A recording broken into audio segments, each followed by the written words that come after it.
Let me stop you right there. Before you scroll past this, I want you to think about something for just a second.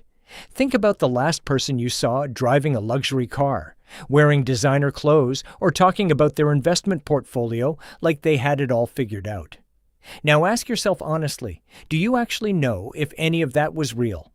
Because what I'm about to share with you today might completely change the way you see wealth, money, and the people around you. And more importantly, it might change the way you see yourself. This isn't a list of tips you've already heard. This is a conversation about a quiet financial crisis that's hiding in plain sight, and it's affecting millions of people who don't even realize it's happening to them. Stay with me until the end, because the last point is the one most people never talk about. And it might be the most relevant one to your life right now. Here's a number that should make you pause. Americans currently owe $1.28 trillion in credit card debt. Not mortgages, not student loans, credit cards. And yet, if you drive through any major city today, the parking lots are full of BMWs and Mercedes. The malls are packed, social media is overflowing with people showing off designer bags, luxury vacations, and lifestyles that look like something out of a magazine. Something doesn't add up, and that's exactly what we're going to unpack today. The growing gap between what people actually have and what they're willing to spend to appear like they have more. Financial experts have started calling it the fake rich phenomenon. And once you understand it, you will never see the world the same way again. Let's start with something most people would never admit to themselves: the entry-level luxury trap. Walk into any BMW or Mercedes dealership and you'll find something interesting. The base models. The stripped-down versions with the famous badge on the hood, but none of the features that actually justify the price. No navigation. Manual seats. The smallest engine available. These cars exist because manufacturers understand human psychology better than most of us understand ourselves. People want the emblem. They want strangers to see the logo.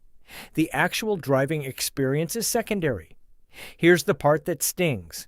A fully loaded Honda Accord and a base model luxury sedan often cost roughly the same up front. But the Honda comes with better features, lower maintenance costs, standard fuel, and significantly lower insurance premiums. The person who chose the badge over the value will spend thousands more every single year. Not because they got a better car, but because they needed people to think they had one. And this is where it gets serious from a financial perspective. Research consistently shows that genuinely wealthy individuals spend between 2 and 5% of their income on status-oriented purchases. People who are performing wealth, often 20 to 30%. That gap, compounded over a decade, represents hundreds of thousands of dollars that never get invested, never grow, never compound. They just evaporate, silently, month after month, into the appearance of a life that isn't financially real. Now here's the surprise I promised you. The people most aggressively projecting wealth are often the ones closest to financial collapse. And I don't mean that harshly, I mean it as a warning, because this pattern is deeply psychological and incredibly easy to fall into without realizing it. Think about this. Nearly half of all Americans who own credit cards carry a balance from month to month, according to recent data. That means a significant portion of the population is paying interest, sometimes 18 to 24% annually, on purchases they couldn't actually afford when they made them. Designer items financed on credit, watches with monthly payments, handbags depreciating in value while the debt on them accumulates.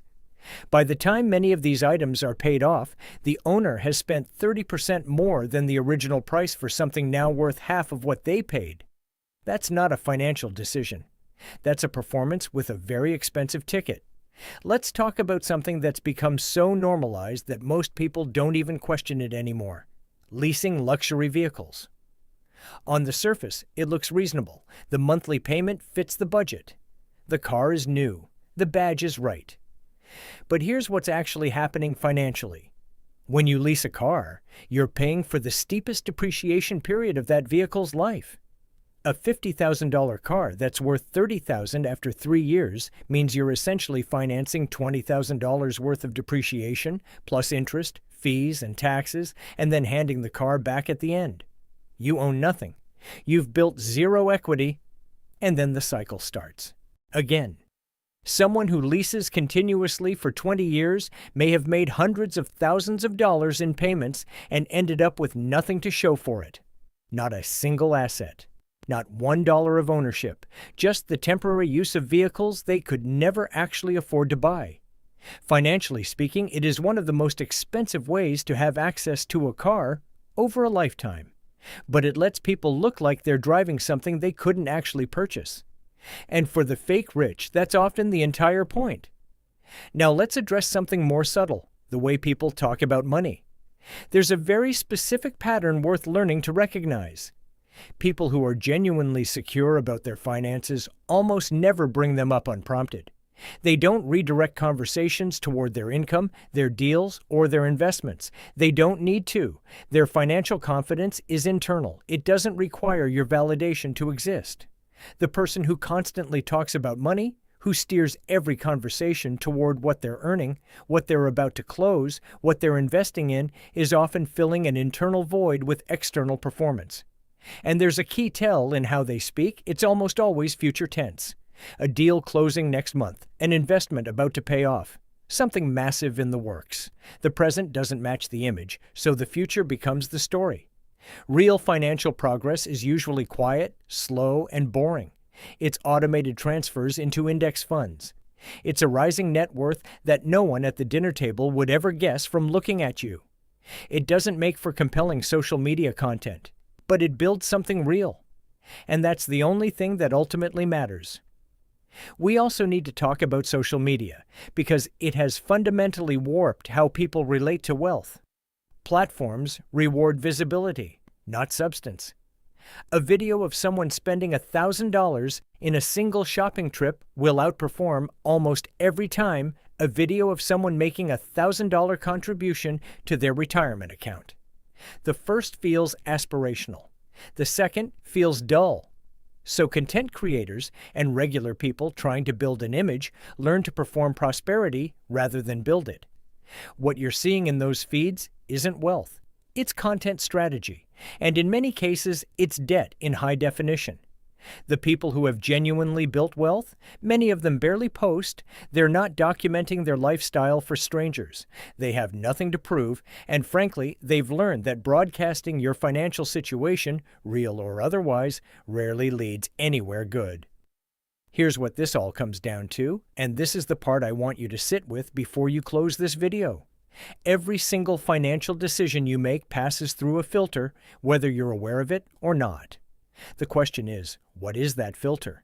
If your filter is, how will this look to others, you're on a path that gets more expensive over time. The car needs upgrading. The wardrobe needs refreshing. The lifestyle needs sustaining. And every month, more money flows toward maintaining an image while nothing flows toward building actual financial security. But if your filter is, does this decision serve my future? Even boring, understated, invisible decisions, you're building something. Quietly, steadily, without anyone watching. Real wealth doesn't need an audience. It exists whether or not anyone notices. It's the freedom to handle an emergency without panic. The ability to make choices because you want to, not because you have to. The compound growth happening silently in accounts that no one at the dinner table knows about. That is what's worth building. So before you scroll to the next video, I want to ask you something personal. And I'd genuinely love to hear your answer in the comments below. Have you ever caught yourself making a financial decision based on how it would look to someone else? Not because it was the smart move, but because of what it would signal. You don't have to answer publicly. But think about it honestly. And if this conversation resonated with you, if it shifted even one small perspective, then share it with someone who needs to hear it. Not to criticize them, just to start the conversation. Drop a comment telling me where you're watching from. I read every single one, and I want to know which part of this hit closest to home for you. Because this channel exists to have the real conversations about money that most people are too uncomfortable to start.